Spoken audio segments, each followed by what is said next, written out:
Hello everyone, in today's video we are going to do chapter number 3 of class 10th NCERT.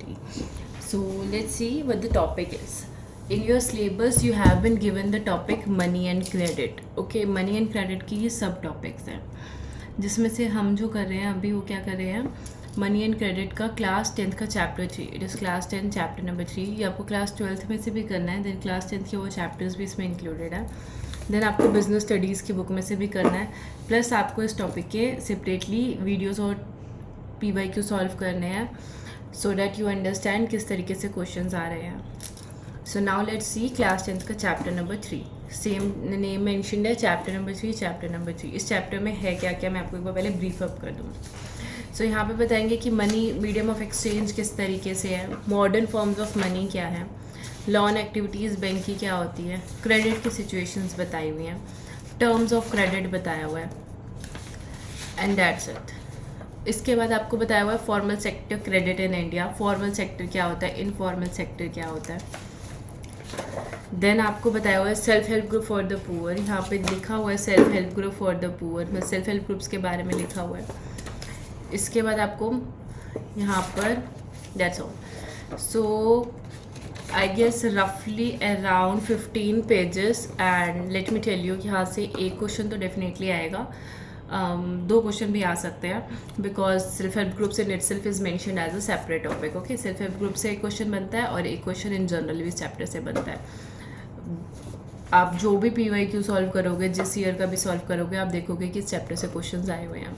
Now what you have to do, what you should prepare, like you should not rely only upon me, you should do everything up by yourself too, so that आपको ये नहीं लगे कि आपका कुछ miss हो रहा है. टॉपिक हमारा मनी एंड क्रेडिट है. पहला सोर्स हमारा क्लास 10th का चैप्टर 3 हो गया, फिर हम क्लास 12th से भी करेंगे. इसके बाद हम बिजनेस स्टडीज़ की भी देखेंगे बुक्स. ओके, देन एक ही चैप्टर है बिजनेस स्टडीज़ से, वो देखेंगे. वो भी इसलिए देखेंगे क्योंकि PYQ में वहाँ से क्वेश्चंस हैं. देन आपको क्या करना है कि सेपरेटली आपको अपना इसके लिए कोई और वीडियो भी देखनी है, सिर्फ मेरी वीडियो पे रिलाई नहीं करना. क्लास 10th की चैप्टर 3 की वीडियो आप इस वीडियो के बाद डायरेक्टली देखोगे, जो आप अभी वीडियो देख रहे हो. इसके बाद आपको एक और वीडियो भी देखनी है क्लास 10 चैप्टर 3 की, सो डैट आपको कंफर्म हो जाए कि ये चैप्टर अच्छे से आ गया समझ में. देन आपको PYQ में सॉल्व करवाऊँगी सारे, MCQ भी हम रेगुलर बेसिस पे सॉल्व करेंगे सो डैट आपके रिविजन होते रहे. PYQ for the PYQ sake, PYQ से हमें पता चलता है कि क्वेश्चंस किस तरीके के आ रहे हैं.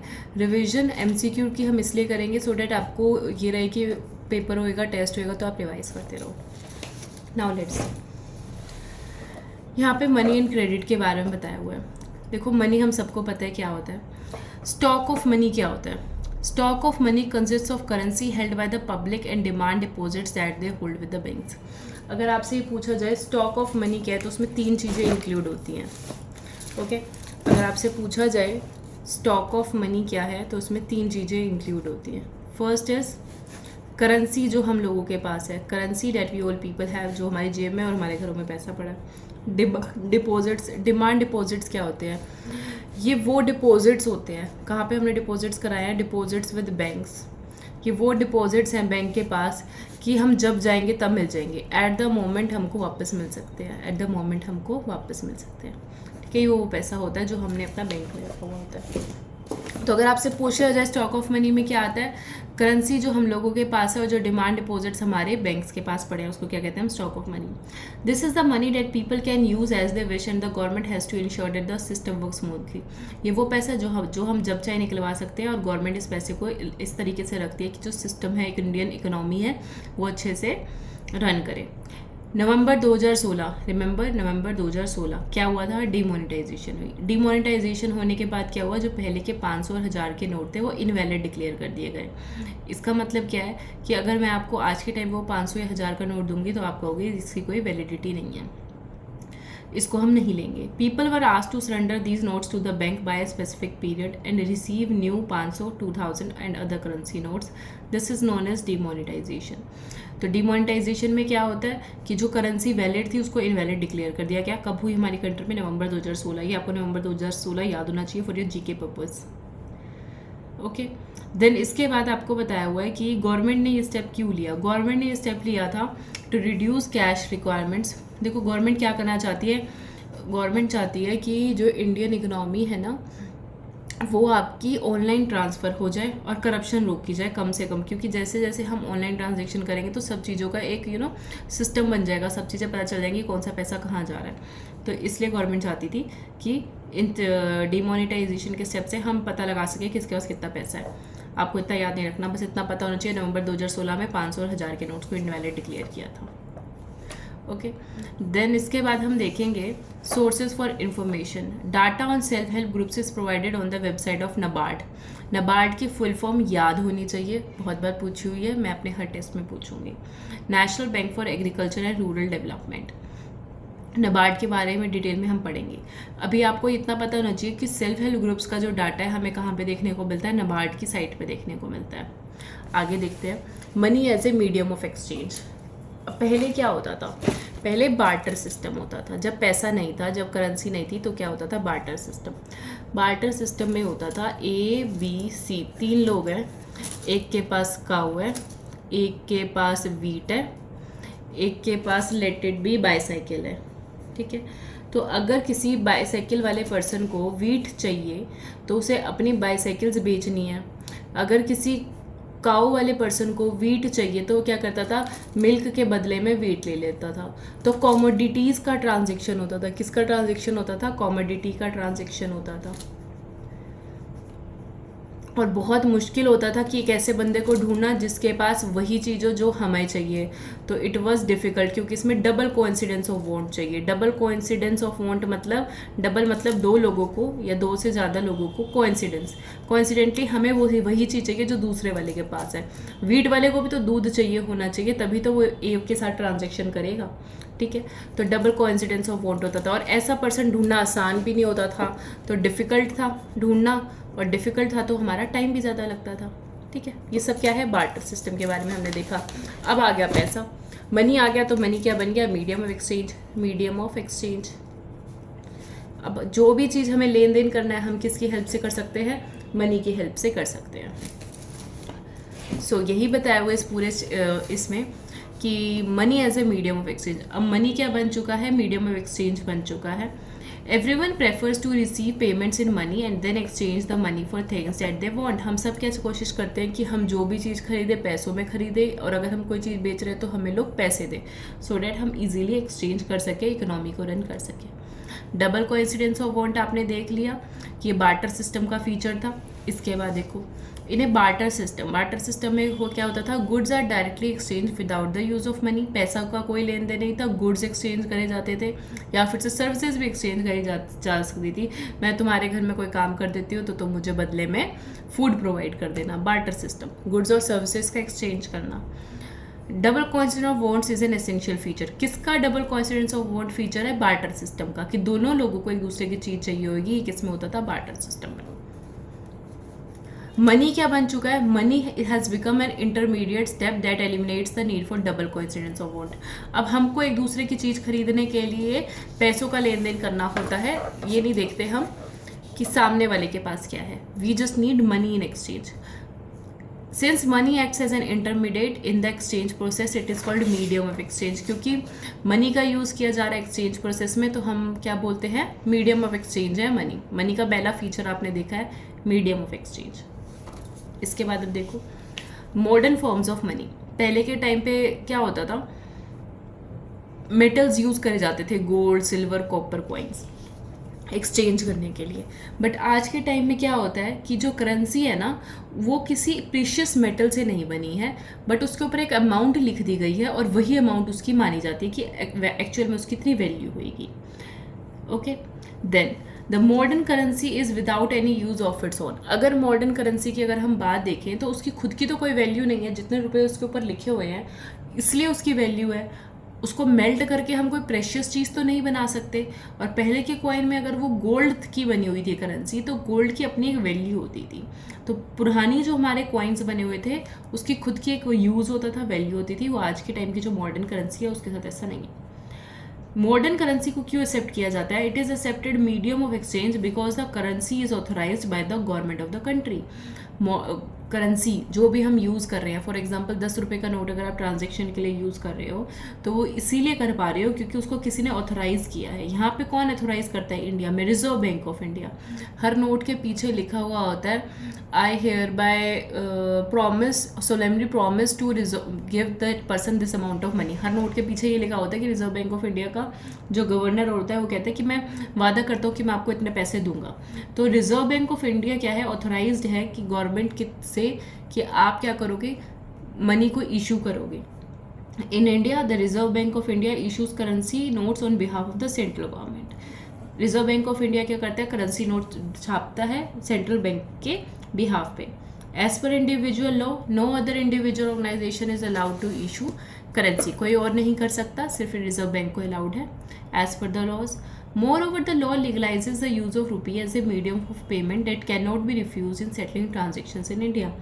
इंडिया में रूपी देखो यहाँ पे रूपी की बात क्यों करी जा रही है? मनी नहीं, रूपी की बात करी जा रही है। हमारी करेंसी रूपी है, तो हमारे अगर आपको कहीं पे भी ट्रांजैक्शन करनी है और आप रुपीज़ में करते हो तो कोई भी आपको इंडियन उसके लिए मना नहीं कर सकता। ये नहीं है कि आप डॉलर या यूरोज लेकर आ जाओ, नहीं, इंडियन रूपी के लिए आपको कोई भी मना नहीं कर सकता। एंड मोर ओवर इंडिया में 2 लाख तक अलाउड है कि आप कैश में देख सकते हो। उसके बाद आपको जो बाकी की पेमेंट होती है वो ऑनलाइन करनी होती है। No individual in India can legally refuse a payment made in rupees.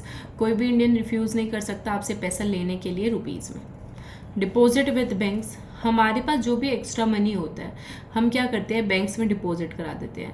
Banks में डिपॉजिट कराने से क्या होता है कि हमको उस पर इंटरेस्ट मिलता है। Banks accept the deposits and also pay an amount as interest on the deposit. मेरे पास फॉर एग्जांपल लगा लो 1000 रुपये थे, वो 1000 रुपये मेरे को कभी नहीं खर्चने थे, तो मैंने जाके उसको बैंक में जमा करा दिया, तो वो बैंक पे मुझे क्या मिलेगा? उसके ऊपर इंटरेस्ट मिलेगा। In this way peoples money is safe with the banks and returns an amount of interest. मेरा पैसा सेफ भी हो गया और मुझको उस पर इंटरेस्ट भी मिल गया। अब बैंक वालों ने मेरा पैसा क्यों रखा? उन्होंने मेरा पैसा इसलिए रखा क्योंकि वो 10 रुपये जो मैंने उनके रखे थे वो मैं आज तो निकालने नहीं आ रही, पता नहीं कब निकालूंगी, तो वो उस पैसे को घुमा के ट्रांजेक्शन्स करते हैं। Since the deposits in the bank accounts can be withdrawn on demand, these deposits are called demand deposits. अगर मैंने पैसा अपना करंट अकाउंट में रखा है तो मैं वो कभी भी निकाल सकती हूँ, तो इसको क्या कहते हैं? Demand deposits. जो पैसा आप बैंक में कभी भी निकाल सकते हो उसको डिमांड डिपॉजिट्स कहते हैं। Since the deposits in the bank can be withdrawn on demand, these are known as demand deposits. Demand deposits offer another interesting facility. It is this facility which lends its essential characteristics of money. You would have heard payments of being made by checks instead of cash. For payment through check, the payer who has an account with the bank makes out a check for a specific amount. A check is a paper instructing the bank to pay a specific amount from the person's account to the person in whose name the check has been issued. Cheque पता है आप सबको क्या होता है?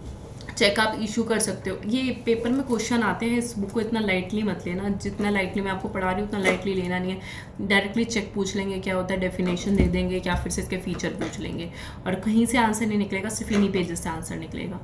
Check क्या है? एक पेपर है जो बैंक को कहता है कि इतना अमाउंट जितना इसके ऊपर लिखा हुआ है वो आपको पे करना है, ठीक है, उस पर्सन को जिसके नाम पे चेक कटा है, और किसके अकाउंट में से पैसा निकलेगा? जिसने चेक इशू की है। Thus we see that demand deposits share the essential features of money. तो जो डिमांड डिपॉजिट्स हो गए उनका फीचर जो है वो मनी की तरह हो गया। देखो आपसे यहाँ पे जब सब पूछा था ना स्टॉक ऑफ मनी, तो यही था डिमांड डिपॉजिट्स और पैसा जो हमारे पास है। तो डिमांड डिपॉजिट्स वही सारी करेक्टरिस्टिक्स रखते हैं जो नॉर्मली मनी की होती है, जो कैश की होती है, जो हम सबके पास है। The facility of checks against demand deposits make it possible to directly settle payments without the use of check. अगर हम किसी के नाम पर चेक काट देते हैं तो हमें कैश नहीं देना पड़ता। Since demand deposits are accepted widely as a means of payment along with currency, they constitute money in the modern economy. Demand deposits भी लोग एक्सेप्ट कर लेते हैं। मुझे अगर आपको पेमेंट करनी है, मैं पैसे देने की जगह अगर आपको चेक काट के दे दूँ तो आप एक्सेप्ट कर लोगे। तो ये भी एक मॉडर्न फॉर्म है किसका? मनी का। लोन एक्टिविटीज़ ऑफ बैंक, आपने देखा था कि आपको मैंने अभी तक बताया था कि मेरे पास फॉर एग्जांपल 1000 रुपीज़ थे, मैंने जाके इसको बैंक में रखवा दिया। अब ये बैंक वाले ने ये 1000 रुपये क्यों लिए? ये 1000 रुपये का बैंक क्या करेगा? आगे किसी और पर्सन को लोन दे देगा। अब जिसको ये लोन देगा वो बैंक को क्या वापस देगा? इंटरेस्ट देगा। इंटरेस्ट देगा, ठीक है। फॉर एग्जांपल मेरे पास 1000 रुपये थे, मैंने बैंक में जमा करा दिए, आपको लोन चाहिए था पढ़ने के लिए, तो आपने बैंक से लोन ले लिया। अब आप बैंक को इंटरेस्ट दोगे उस लोन पे, और इस तरीके से बैंक क्या करता है, मनी अर्न करता है। यही सब यहाँ पे बताया हुआ है। अब इस सारे सिस्टम में देखो, बैंक ना सारा का सारा पैसा, सारा का सारा 1000 रुपये नहीं लगा देगा बाहर, कंप्लीट 1000 रुपीज़ बाहर नहीं दे देगा, कुछ पैसा अपने ऊपर पास रख लेगा। फॉर एग्जांपल 1000 में से 800 दे दिए, बाकी के 200 रुपये अपनी जेब में रखेगा। सिमिलरली इतनी सारी ट्रांजेक्शन्स होती है हमारी कंट्री में, तो थोड़ा थोड़ा पोर्शन बैंक्स अपने पास रखता है एज अ सेफ्टी मीडियम। यही सब आपको यहाँ पे समझाया हुआ है। There is an interesting mechanism at work here, banks keep only a small proportion of the deposits as cash with themselves. ज़्यादातर पैसा बैंक क्या करते हैं, लोन के रूप में दे देते हैं, कुछ ही पैसा अपने पास रखते हैं। For example banks in India these days hold about 5% of the deposits as cash. जब मैं ये एनसीईआरटी पढ़ रही थी तब मेरे पेपर के टाइम पे ये 15 का 5% हो गया था। तो आप जब भी पढ़ते हो किसी चीज़ को, तो आपको देखना है कि आपकी बुक कितनी आउटडेटेड है और उसको अपडेट करना है। तो जब मैंने पढ़ा था तो क्या था, 5% of the deposits as cash banks were keeping with themselves. अब जो लेटेस्ट बुक है आई गेस यही वाली है, बिकॉज अब आपकी एनसीईआरटी चेंज हो गई है। सो अभी के लिए आप 5% लेके चलो, कोई चेंज जब मैं आपकी न्यू एनसीईआरटी रीड करूँगी वहाँ पे मुझे चेंज दिखेगा तो मैं आपको डेफिनेटली बताऊँगी। This is kept as provision to pay the depositors who might come to withdraw money from the bank on any given day. ये 5% जो हमारे एग्जाम्पल में 200 रुपये हमने रखवाए थे, ये क्यों रखे, इसलिए रखे कि अचानक से कोई पैसे मांगने आ जाएगा तो उसको लौटाने भी तो है। हर कोई बंदा एक साथ तो आएगा नहीं, तो बैंक क्या करता है, थोड़ा बहुत पैसा अपने पास रखता है, बाकी का आगे दे देता है, और इस तरीके से बैंक अपना काम रन करते हैं। Banks charge a higher interest rate on loans than what they offer on deposits. इस एग्जाम्पल पे आते हैं, मैंने अपने 1000 रुपये रखवाए थे, आपने 800 रुपये लोन पे ले लिए, लोन के बदले में आप इंटरेस्ट दोगे। ये जो इंटरेस्ट होता है जो आप बैंक को देते हो, ये ज़्यादा होता है, ठीक है। फॉर एग्जांपल 800 रुपीज़ आपने लिए थे, तो 800 का लगा लो 20% हो गया, ठीक है। तो कितना हो गया, ये आपका 160 रुपीज़ आप बैंक को दे रहे हो, और बैंक 160 रुपीज़ आप बैंक को दे रहे हो, और बैंक मुझको कम चार्ज करेंगे, ठीक है। बैंक मुझको कम पैसे देंगे, और जो पैसा मैंने बैंक के जमा कराया उस पर बैंक्स मुझे कम पैसा दे रहे हैं। तो फॉर एग्जांपल 1000 का बैंक्स मुझको कितना दे रहे हैं, सिर्फ 10% दे रहे हैं। तो बैंक ने मुझको कितने रुपए दिए, 100 रुपये दिए, तो जो 60 रुपये बचे, ये बैंक का क्या है, फ़ायदा है, ठीक है। तो यहाँ पे यही बात लिखी हुई है, banks charge a higher interest rate on loans. जो हम पैसा बैंक से उधार में लेते हैं उस पर तो ज़्यादा इंटरेस्ट रेट लगाते हैं, और जो डिपॉजिट हम कराते हैं पैसे, उस पर कम पैसा हमको मिलता है। तो जो बीच का पैसा बचा वो बैंक का प्रॉफिट होता है। 2 डिफरेंट क्रेडिट सिचुएशंस। क्रेडिट का मतलब क्या होता है, ये PYQ है आपका। क्रेडिट मतलब उधार लेना, लोन लेना। Loan refers to an agreement in which the lender supplies the borrower with money, goods और services in return for the promise of future payment. Loan का मतलब होता है कि कोई एक पर्सन जो लेंडर है, जो दे रहा है, वो बोरोअर को, बैंक बोरोअर को क्या दे रहा है, मनी दे रहा है कि तुम ठीक है बाद में लौटा देना। अब ऐसा नहीं है कि हम सिर्फ बैंक से ही ले सकते हैं, कहीं से भी ले सकते हैं। जैसे पहले के टाइम पे हम ज़मींदारों से लेते थे, मनी लेंडर से लेते थे। क्रेडिट के डेफिनेशन आपको 500% याद होनी चाहिए एज इट इज़। क्रेडिट बहुत ही इंपॉर्टेंट रोल प्ले करता है। In rural areas the main demand for credit is for crop production. PYQ है आपका, किस लिए रूरल एरियाज़ में, गांव वाले इलाकों में पैसा चाहिए होता है, क्रॉप प्रोडक्शन के लिए। क्रॉप प्रोडक्शन में बहुत सारे स्टेप्स होते हैं, मिनिमम स्टेज 3 to 4 मंथ्स होता है जहाँ पे ये सारी चीज़ें करनी होती है। तो फार्मर्स को यूजुअली क्या करना पड़ता है, लोन्स लेना पड़ जाता है बिगनिंग ऑफ द सीज़न की शुरुआत में। सीड्स के लिए, फर्टिलाइजर्स खरीदने के लिए पैसे चाहिए होते हैं, एंड जब हार्वेस्ट हो जाती है, उत्पादन हो जाता है, तो फार्मर्स क्या करते हैं, इसको दे देते हैं वापस। बट कुछ ऐसी सिचुएशन भी होती है कि फार्मर्स ना कर्जा चुका ही नहीं पाते, एक कर्जे के बाद उनको दूसरा कर्जा लेना पड़ जाता है, कभी अपनी फार्मिंग एक्टिविटीज़ के लिए, कभी अपनी हेल्थ के लिए, कभी पेरेंट्स की नीड्स के लिए, कभी अपने बच्चों की एजुकेशन के लिए एक्सेट्रा। तो एक ऐसी सिचुएशन जिसमें आप कर्जा चुका नहीं पा रहे हो और आपको बार बार कर्जा लेना पड़ रहा है, उसको कहते हैं डेट ट्रैप। ये डेट ट्रैप आपका PYQ है। अभी आपको लग रहा होगा कि इतने सारे मैं बार बार PYQ क्यों बोल रही हूँ, जब आप सॉल्व करोगे तो आप देखोगे अच्छा इतने इजी क्वेश्चन आए हुए हैं, और IBC बुक इसी चैप्टर में से हुए हैं। सो कोई ऐसी सिचुएशन जहाँ पे कर्जा ना चुका सके कोई, तो उसको क्या कहते हैं, डेट ट्रैप। ओके, तो डेट ट्रैप की सिचुएशन में एक बंदा फंस जाता है कर्जे के अंदर और पैसा चुका नहीं पाता। Terms of credit. अब आप चले गए बैंक के पास लोन लेने, ठीक है, कि मुझे लोन चाहिए एजुकेशन के लिए, मुझे तो जाना है यूके पढ़ने के लिए। तो बैंक आपको ऐसे ही लोन नहीं दे देगा। बैंक कहेगा कोई अपनी एक चीज़ गिरवी रखवाओ तो ही उसके बदले में आपको लोन मिलेगा। तो उसको क्या कहते हैं? Collateral. Every loan agreement specify an interest rate which the borrower must pay to the lender along with the repayment of the principal. Let's see what all is written. देखो, एक लोन एग्रीमेंट हो रही है, एक loan agreement हो रही है, इसमें एक इंटरेस्ट रेट फाइनल होगा कि इतना तुम्हारे ऊपर ब्याज लगेगा, इंटरेस्ट रेट फाइनल होगा। जो बोरोवर है, जो पैसा ले रहा है, वो इंटरेस्ट रेट भी देगा प्लस प्रिंसिपल भी देगा। प्रिंसिपल का मतलब हिंदी में मुझे याद नहीं आ रहा क्या कहते हैं, पर जो उसने पैसे उधार लिए हैं वो भी देगा और उस पर इंटरेस्ट रेट भी देगा। फॉर एग्जांपल 1000 रुपये उधार लिए हैं, इसके बाद जो इंटरेस्ट रेट है फॉर एग्जांपल 10% है, तो ये भी चुकाना पड़ेगा। अब फिर भी अगर तुमने नहीं चुकाया तो बैंक्स के पास क्या है? तुम्हारी कोलेट्रल है। कोलेट्रल इज एन एसेट, ये एक तरीके का एसेट होता है जो बोरोअर के पास होता है, जो कर्जा ले रहा है उसके पास होता है, चाहे वो कुछ भी हो सकता है, land, building, vehicle, life stocks, deposits with banks. या आपको कागज के रूप में, कागजी रूप में क्या करना होता है? गारंटी के रूप में सबमिट कराना होता है लेंडर के पास जब तक आप कर्जा नहीं चुकाते। फॉर एग्जाम्पल, मेरे घर में अगर मेड आई मुझसे कह रही है कि मुझको दे दो आप 5 लाख रुपीज़, तो मैं कहूँगी कोई एक चीज़ कर्जे के रूप में जमा करवा, तो उसने मुझे अपने अगर सोना जमा करा दिया अपना, तो वो एक कोलेट्रल हो गई। फॉर एग्जाम्पल, आप बैंक में गए लोन लेने के लिए और आपको चाहिए लोन एजुकेशन के लिए 10 लाख रुपए का, यूके जाना है आपको, तो उसके लिए बैंक ने कहा कि आप अपना व्हीकल जो है उसके कागज मेरे पास जमा करा दो, अगर आपने नहीं चुकाया तो मैं व्हीकल्स को बेच के पैसे निकाल लूँगा। तो ये क्या हो गया? कोलेट्रल हो गया। कोलेट्रल आपका PYQ है, please do remember. Then interest rate, collateral, documentation requirement and the mode of repayment together comprise what is called the terms of credit. terms of credit का मतलब क्या है? क्रेडिट का मतलब था उधार देना, टर्म्स का मतलब होता है क्या क्या कंडीशंस हैं। तो उधार देने की क्या क्या कंडीशंस है कि आपको पता होना चाहिए आप पे क्या इंटरेस्ट रेट लग रहा है, कोलैटरल क्या गिरवी क्या रखवा रहे हो आपको ये पता होना चाहिए, कागज कार्रवाई पूरी होनी चाहिए, किस तरीके से पैसा वापस लिया जाएगा, क्या पेमेंट का मोड रहेगा, ये सब चीज़ें क्या होती है? आपकी टर्म्स ऑफ क्रेडिट होती हैं। Then formal sector credit in India. देखो, 2 सेक्टर होते हैं, एक फॉर्मल हो गया, एक इनफॉर्मल हो गया। फॉर्मल हो गया आपका बैंक वाला, जिसमें सब कुछ किसी न किसी लॉ के अंडर हो रहा है। Among the former are loans from banks and cooperatives. Formal sector में जब आप किसी से लेने जाते हो लोन, तो किस में लेने जा रहे हो, किससे लेने जा रहे हो? बैंक से या कोऑपरेटिव सोसाइटीज से। द इनफॉर्मल लेंडर्स इंक्लूड, और इनफॉर्मली आप किससे ले सकते हो? अपने किसी भी रिश्तेदार से पैसे ले सकते हो, दोस्त से ले सकते हो, एम्प्लॉयर से ले सकते हो, मनी लेंडर से ले सकते हो, ट्रेडर से ले सकते हो।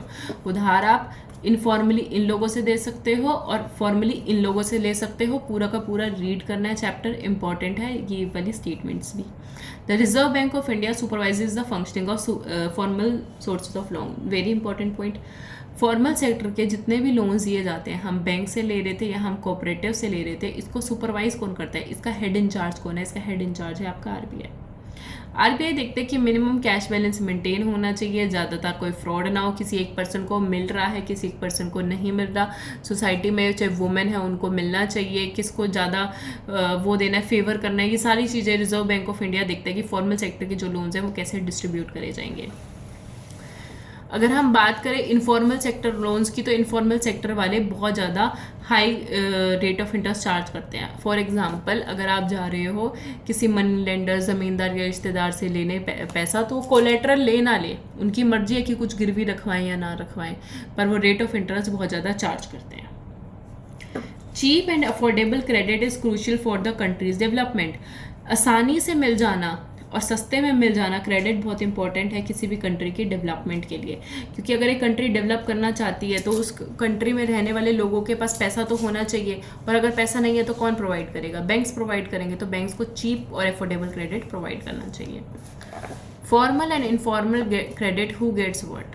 अब इसके बाद बता रखा है कि ज़्यादातर पैसा किसके पास होता है, फॉर्मल सेक्टर से कितना आता है, इनफॉर्मल सेक्टर से कितना आता है। Let me show you this.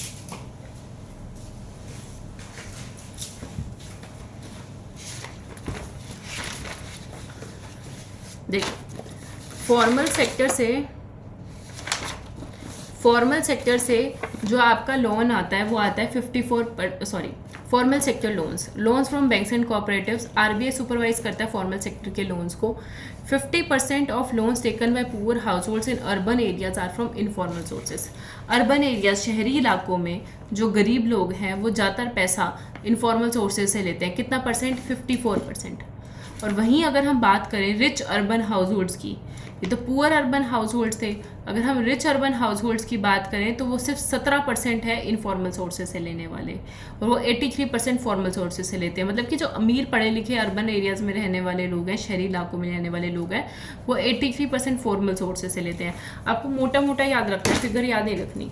देखो आपको क्या याद रखना है, पुअर अर्बन पीपल कहाँ से ले रहे हैं? इनफॉर्मल से ले रहे हैं, ज़्यादा इनफॉर्मल से ले रहे हैं फॉर्मल की जगह.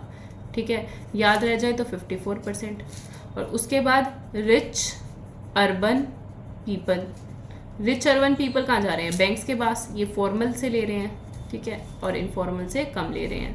अब ये इनफॉर्मल से कितना ले रहे हैं? सिर्फ 17%, और 83% फॉर्मल से ले रहे हैं. इतना आपको याद रखना है. अपने नोट्स में ऐसे लिखोगे तो कभी नहीं भूलोगे. ठीक है, उसके बाद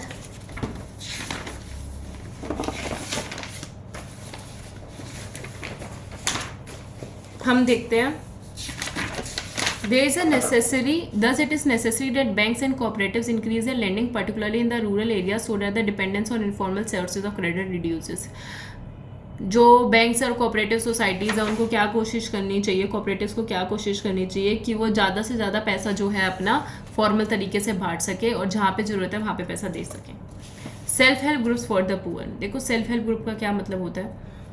सेल्फ हेल्प ग्रुप के नाम से पता चल रहा है खुद लोग इकट्ठे आके एक ग्रुप बना रहे हैं और वो क्या करते हैं आपस में फिर उसके बाद पैसे बांटते हैं. फॉर एग्जांपल ये 50 लोगों की फीमेल की सोसाइटी है, 50 पीपल वुमेन है यहाँ पे, इन्होंने मिलके एक ग्रुप बना लिया. हर महीने ये 50 जो वुमेन है वो 1000 रुपये जमा कर रही हैं, तो ये कितने हो गए आपके? 50,000 हो गए. ठीक है, हर महीने, एवरी मंथ. अभी हर महीने क्या करेंगी? किसी एक पर्सन को दे देंगी कि तुम ले लो. इस बार ए को दे दिया, फिर डी को दे दिया, फिर एफ को दे दिया. तो ये आपस में एक दूसरे को जानते थे, एक दूसरे की मदद करे थे, तो इसलिए कंसेप्ट समझ में आ गया होगा आपको. सेल्फ हेल्प ग्रुप, आपस में ग्रुप बनाया खुद की हेल्प के लिए, एक ग्रुप बना हुआ. ठीक है, पूरा पैराग्राफ यहाँ से लेके यहाँ तक आपके लिए इम्पॉर्टेंट है. ये as it is questions paper में आते हैं. रीड करते हैं, मैं आपको बता दूंगी किस तरीके के क्वेश्चंस आते हैं. In recent years, people have tried out some newer ways of providing loans to the poor. The idea is to organize a rural poor. किनको? rural poor में देखा जाता है particularly. In particularly women कर रही हैं, small self help group बना रही हैं. A typical self help group has 15 to 20 members. PYQ question पूछा होता है एक typical self help group में कितने members होते हैं? 5 से 10, 15 से 20, 50 से 60, तो 15 से 20. इसीलिए मैं आपको बोल रही हूँ कि NCERT खुद से रीड करना. ये मैंने लिख भी रखा है, DSSB के लिए इंपॉर्टेंट टॉपिक है. तो 15 से 20 लोग होते हैं, वो क्या करते हैं? अपनी सेविंग्स करते हैं. सेविंग पर मेंबर वेरीज. जनरली सेविंग्स 25 से 100 रुपए की करते हैं. ये 25 से 100 ऐसे एज इट इज़ याद रखना, PYQ है. सेविंग्स पर मेंबर वेरीज फ्रॉम 25 से 100 रुपये depending on the ability of the people to save. जिस तरीके की जैसी लोकेशन है उस हिसाब से पैसा सेव किया जाता है. जनरली 25 से 100 रुपये लिए जा रहे हैं. Members can take small loans from the groups itself to meet their needs. Members आपस में स्मॉल लोन्स ले लेते हैं. आप जैसे मैंने आपको एग्जांपल में बताया, खुद से लोन ले लेते हैं एक दूसरे से. The group charges interest on these loans but this is still less than the what money lender charges. आप अगर पैसा उधारी ले रहे हो ग्रुप में, आप पर इंटरेस्ट रेट तो लगेगा. ठीक है, आपको इंटरेस्ट के साथ पैसा तो झुकाना पड़ेगा, पर ये जो इंटरेस्ट रेट होता है वो कम होता है एज कम्पेयर टू अगर आप मनी लेंडर से या जमींदार से पैसा लेने चले जाते. तो after a year or two if the group is regular in savings it becomes eligible for availing loans from the bank. अगर 1-2 साल बाद ऐसा लगता है कि ग्रुप सही से काम कर रहा है तो वो बैंक से भी कर्जा ले सकता है. Loan is sanction in the name of the group. Loan किसके नाम पे मिलता है? ग्रुप के नाम पे मिलता है. And is meant to create self employment opportunity for the members. और किस लिए मिलता है? कि सेल्फ एम्प्लॉयमेंट अपॉर्चुनिटीज़, कि आप खुद को एम्प्लॉयमेंट प्रोवाइड कर सको, इसलिए मिलता है loan. For instance small loans are provided to the members for releasing mortgage lands for meeting working capital needs for housing materials acquiring assets like this. किस किस चीज़ों के लिए लोन मिल रहा है आपको यहाँ पे ये बताया हुआ है. Most of the important decisions regarding the saving and loan activities are taken by the group members. ज़्यादातर जो important decisions है वो group members खुद ले लेते हैं. The group decide as regards the loans to be granted, group decide करता है कि लोन कैसे बटेगा, पर्पस क्या होगा, अमाउंट क्या होगा, क्या इंटरेस्ट रेट चार्ज किया जाएगा और किस तरीके से रीपेमेंट करी जाएगी. Also it is the group which is responsible for the repayment of the loan. Group he responsible है रीपेमेंट करने का लोन को, बैंक को. अगर पैसा वापस करना तो कौन करेगा, ग्रुप करेगा. Any case of non repayment of loan by any one member is followed up seriously by other members in the group. अगर एक पर्सन ने लोन चुकाने से मना कर दिया तो बाकी के जो लोग हैं उसको अकाउंटेबल ठहराते हैं कि तुम अपना पैसा चुकाओ. Self help groups are building blocks of organisation of the rural poor. Question बन जाएगा, building blocks of organisation for the rural poor क्या है, सेल्फ हेल्प ग्रुप्स हैं. ठीक है, तो आपको सेल्फ हेल्प ग्रुप्स में कोलैटरल भी नहीं रखना होता, आपको कुछ भी नहीं रखना होता गिरवी. They can get timely loans for a variety of purposes and at a reasonable interest rate. इनको आसानी से लोन मिल जाता है. रेगुलर मीटिंग्स होती है इस ग्रुप की जिससे पता चलता है, डिस्कशन होता है सोशल इश्यूज पे, हेल्थ पे, न्यूट्रिशन पे, जो भी वुमेन फेस कर रही है इश्यूज उन सब पे. अब ये सब आपको सेल्फ हेल्प ग्रुप का पूरा टॉपिक पढ़ना है. देन ग्रामीण बैंक ऑफ बांग्लादेश, यहाँ से भी आपका क्वेश्चन आया हुआ है. ग्रामीण बैंक बना है बांग्लादेश में. प्रोफेसर मोहम्मद यूनुस थे फाउंडर ग्रामीण बैंक के. क्वेश्चन था मोहम्मद यूनुस कौन है, तो आपको पता होना चाहिए कि फाउंडर थे ये ग्रामीण बैंक के. क्वेश्चन था कि नोबेल पीस प्राइज किसको मिला था 2006 में, तो मिला था प्रोफेसर यूनुस, मोहम्मद यूनुस को. ये कहाँ से बिलोंग करते हैं, ये बांग्लादेश से बिलोंग करते हैं. तो ये सब आपको पता होना चाहिए. Let's revise. Self help group का आइडिया कि रूरल पुअर बेसिकली वुमेन को सेल्फ हेल्प ग्रुप्स में ऑर्गेनाइज करना. 15 से 20 मेंबर्स होते हैं, 25 से 100 रुपये ज़्यादातर. अपनी एबिलिटी के हिसाब से सेव करते हैं, इंटरेस्ट लगता है. 1 या 2 साल बाद आपको पैसा चुकाना पड़ता है. अगर आप 1-2 साल सही से काम करते हो तो आपको बैंक से भी लोन मिल जाता है. लोन जो है ग्रुप के नाम पे मिलता है और किस लिए मिलता है, सेल्फ एम्प्लॉयमेंट अपॉर्चुनिटीज़ के लिए मिलता है. ग्रुप डिसाइड करता है कि किसको लोन मिलेगा और रीपेमेंट भी करनी होती है. लैक ऑफ कोलैटरल, अगर कोलैटरल नहीं है, कुछ भी कर्ज रखने के लिए नहीं है तो कोई बात नहीं, तब भी आप कर सकते हो, लोन ले सकते हो. Grameen Bank of Bangladesh reaching the poor to meet their credit needs at reasonable rate, इसलिए स्टार्ट हुआ ताकि जो बांग्लादेश के गरीब लोग थे उनकी क्रेडिट नीड्स को फुलफिल किया जा सके, कम ब्याज दर पे इनको लोन मिल सके. 1970 में शुरू हुआ, स्टार्टेड इन 1970s, बट हम देखें अगर 2018 में तो इसमें 9 मिलियन मेंबर्स हो गए थे. ज़्यादा जो बोरोअर्स हैं वो कौन है, वुमेन है और वो गरीब सेक्शन से बिलोंग करती हैं. प्रोफेसर मोहम्मद यूनुस ग्रामीण बैंक के फाउंडर थे. 2006 में इनको नोबेल पीस प्राइज मिला. अब देखो टोकन मनी और फुल बॉडीड मनी क्या होता है. टोकन मनी में फेस वैल्यू ज़्यादा होती है और इंट्रिंसिक वैल्यू कम होती है. आज के समय का 10 रुपये, आज के समय के 10 रुपये, इसकी फेस वैल्यू मुंह पे क्या लिखा हुआ है, 10 रुपये. ठीक है, टोकन मनी और फुल बॉडीड मनी आपको कंसेप्ट पता होना चाहिए. ये कंसेप्ट आप यहाँ समझ लो अच्छे से.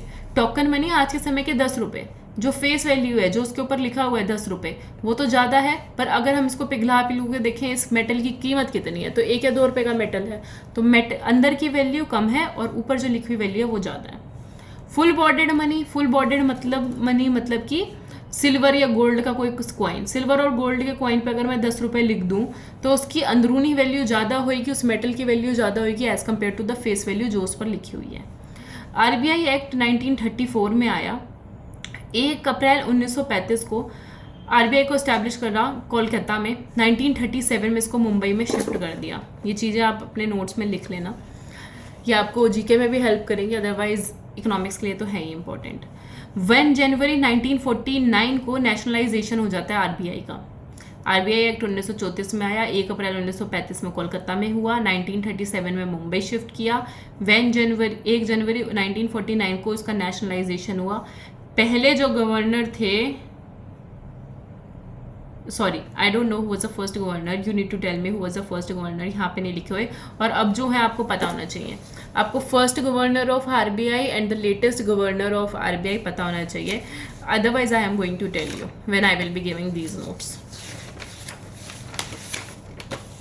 ओके, फादर ऑफ चेक किसको कहते हैं? फादर ऑफ चेक कहते हैं लॉर्ड रिपन को. फादर ऑफ चेक किसको कहते हैं? लॉर्ड रिपन को. So that's all in this chapter. I hope I was able to tell you what all was important. If you have any doubt please feel free to ask.